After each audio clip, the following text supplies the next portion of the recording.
Hello, everyone, and welcome to the latest contractor Q&A on roofingcontractor.com. My name is Chris Gray. I am the managing editor of Roofing Contractor, and joining me today is Garen Armstrong, executive director of Shamrock Roofing and Construction. Garen, thank you so much for joining me today.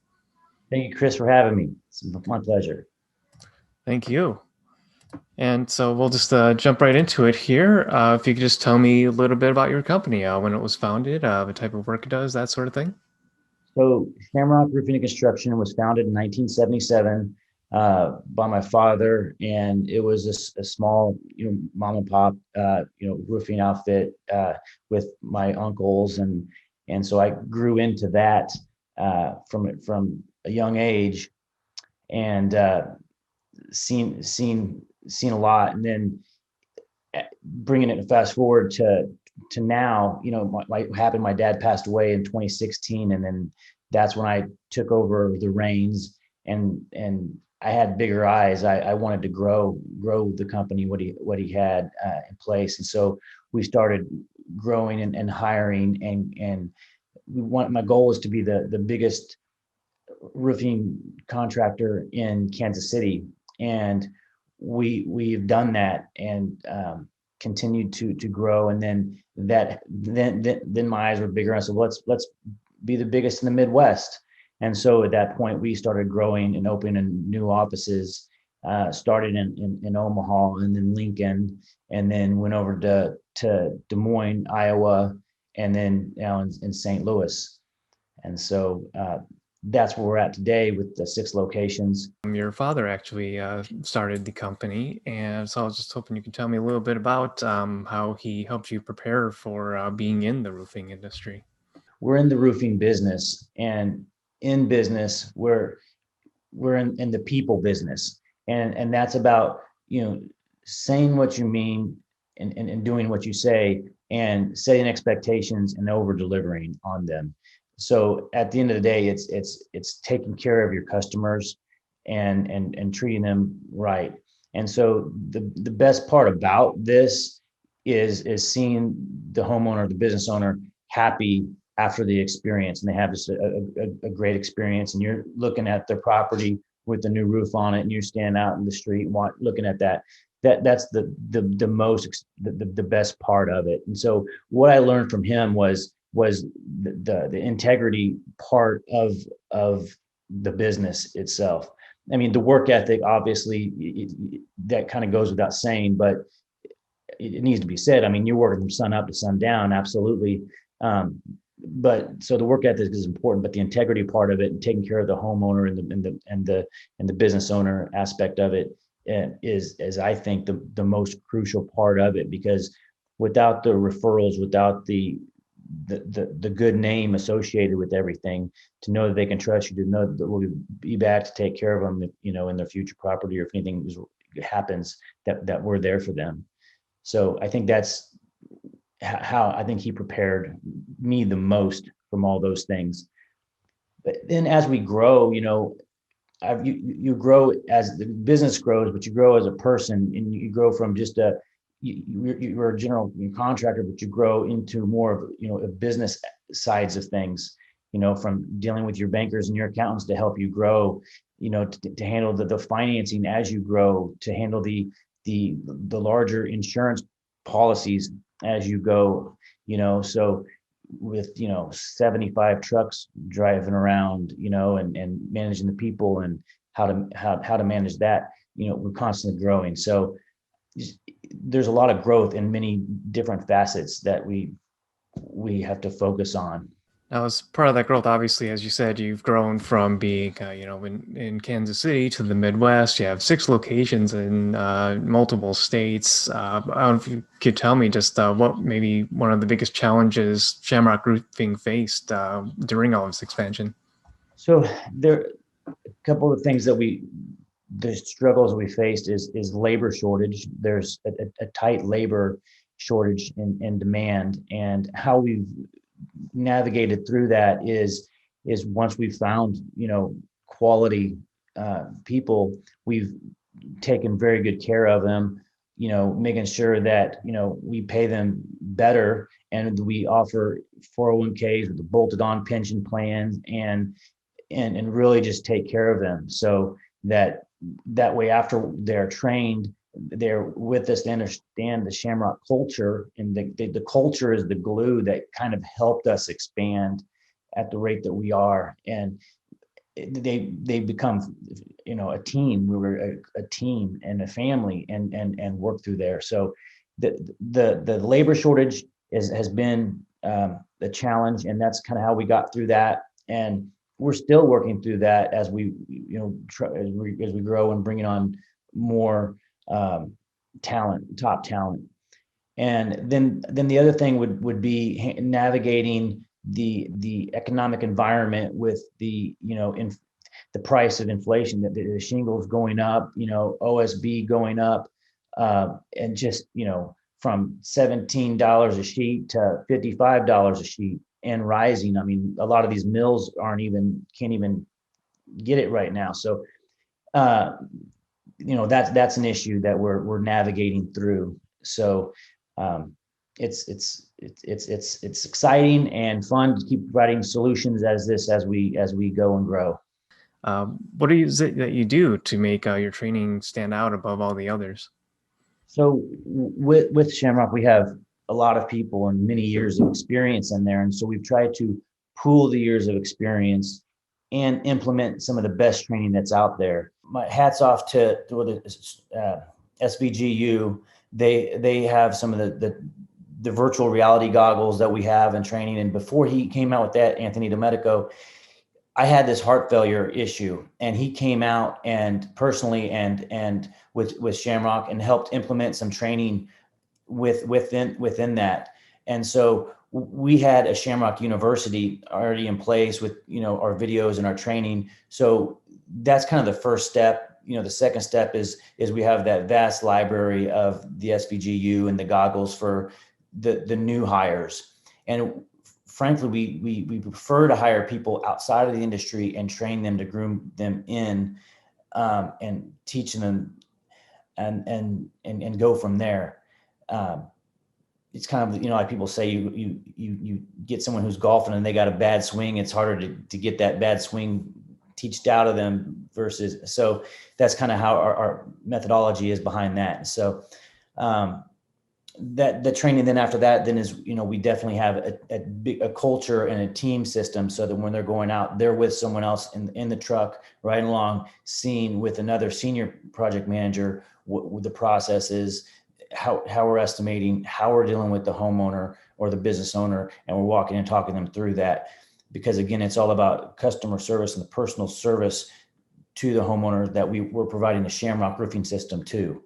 And that always means that even if the roof, the residential roof, and they have felt and there's no ice and water, no matter what, we're putting a synthetic underlayment on there, putting ice and water in the eaves and the valleys. And just because, as I tell the homeowner, if we come back, it's so that we can have a glass of iced tea. We don't want to come back for a leak. I would rather, provide a Shamrock roofing system for you than to have to, than to cut corners or chintz along the way. That's not what we do. And it may cost us more money at first, but in the long run, it saves us, the organization, on repairs and having to send guys out there multiple times to try to hunt down where a leak may be coming from. All right, definitely an excellent way of doing business and retaining customers, I'm sure. You mentioned Storm Ventures Group. If I may ask, what are some of the other maybe companies or associations that Shamrock Roofing works with that helps you be successful? So in terms of training groups, there's out there, Sky Diamonds is a good one that helps train and help educate other roofing contractors. In terms of other organizations out there with what we do, a lot of in the Midwest, we have a lot of tornadic wind, hail events, and so is what we work. So we work with the insurance a lot, and the American Policy Holders Association is a big one, because everyone focuses, the attorney generals and the insurance group, let's say, focus on let's get these rogue roofers out of here, right? And I understand that, and I am all for that. And that's important. But the APA focuses on making sure that the insurance companies are actually doing their job and paying out their policies on their with they have with their homeowners. Because a lot of times, so what the APA does is they work with the attorney generals to work with the insurance commissioner to make sure that the insurance companies are doing what they say. Because I see time and time again, I'm with, an older couple, and the insurance companies, they pay their premiums every year, but they don't, now their farm has been damaged, and now for whatever reason, they're not wanting to pay. Again, so I am very involved with that from a top line organization, from a top line, and uh, helping homeowners and policyholders, both residential and commercial, and helping the insurance companies, helping them as well to do what I can to help the homeowners, business owners. Also, we're with the Kansas Roofing Association, and we help with them and to help kind of raise the bar here. And I know, from multiple aspects to helping other roofing companies on how they're marketing and how they're using digital. Are they, what are they doing? And then, even from protecting their homes, are they just, how are they protecting their homes or businesses when they're doing their roofing? So we're trying to raise the bar in all different areas. I mean, there's so many new technologies, new creations, with that have come out to help, like using the catch-all around the entire homes versus throwing up, plywood and that type of thing. It says a lot about the caliber of your business, of how you perform your work. And it keeps everything clean, and an organized desk is an organized mind, and an organized job site is crucial. And so that's how we like to set the bar and help other roofers around as well. We have a Midwest Roofers Night Out that we get together and kind of build a brand of brothers to discuss, and how how we can help each other, all perform better. So I really enjoy the camaraderie and the brotherhood per se that has come out of that.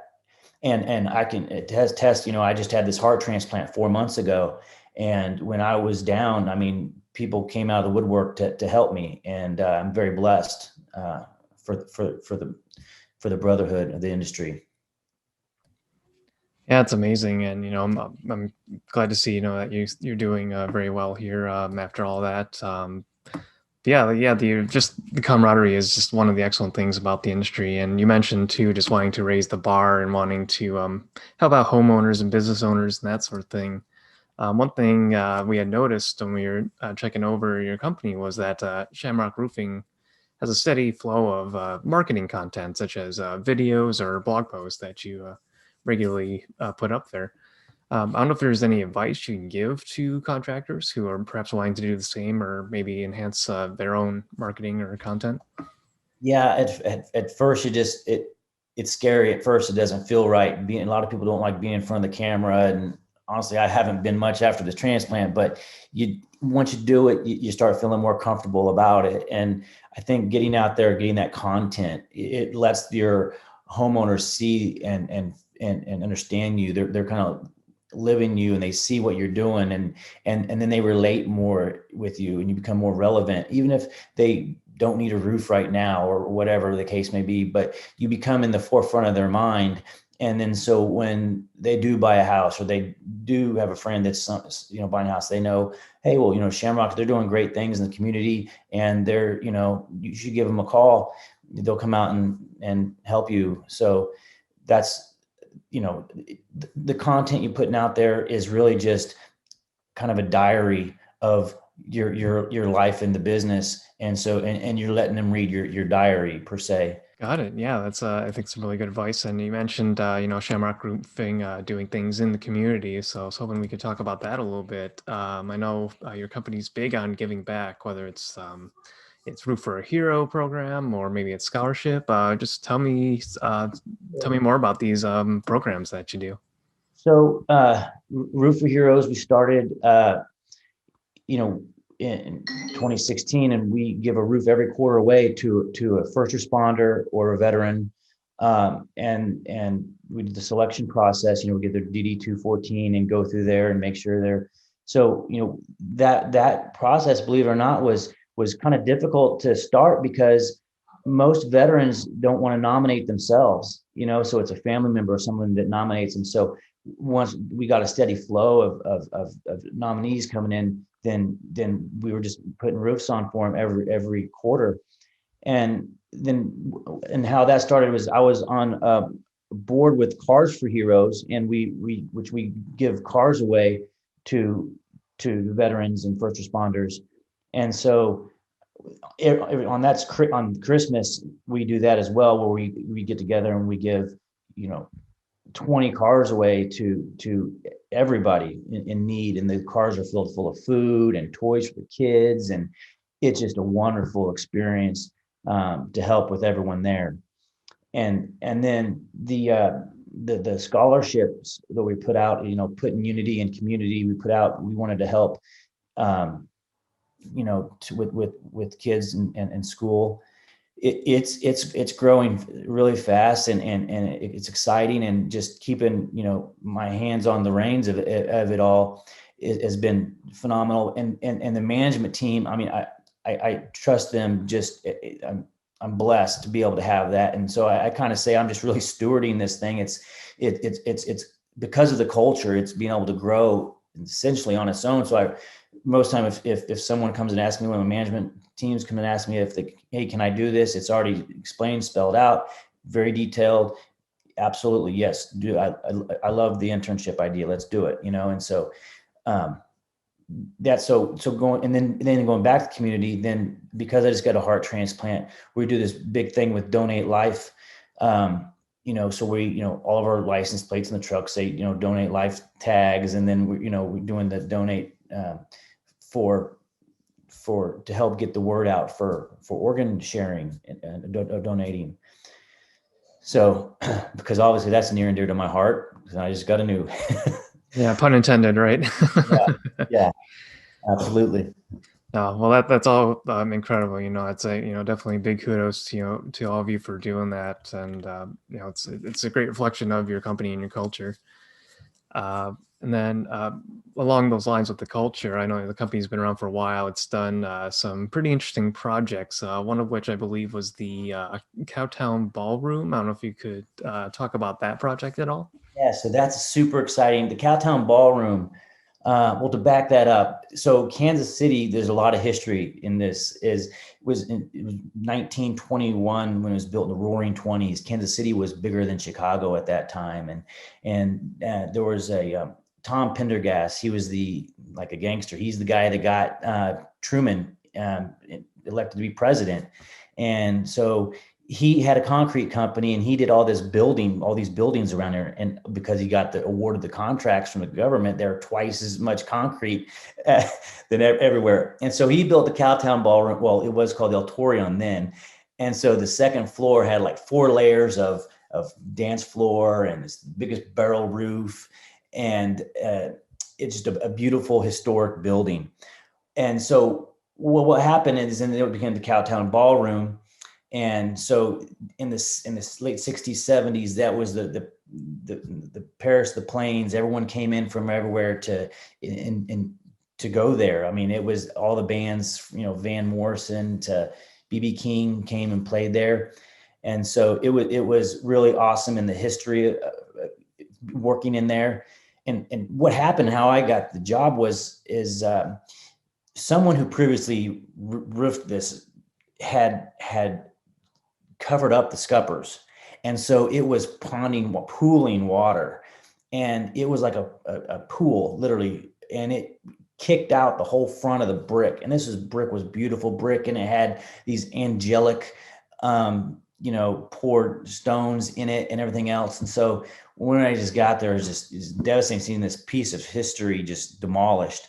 And so we were able to get that and repair the whole, all the brick, all the angelic stone, and then the trusses on there. We had to, everything we had to custom brought in, because when it was built in the 20s, these you know Douglas firs that had to be the X amount long, and to do the framing for this barrel roof before we could even go back on top with the TPO system that we installed. But there was so much history in that.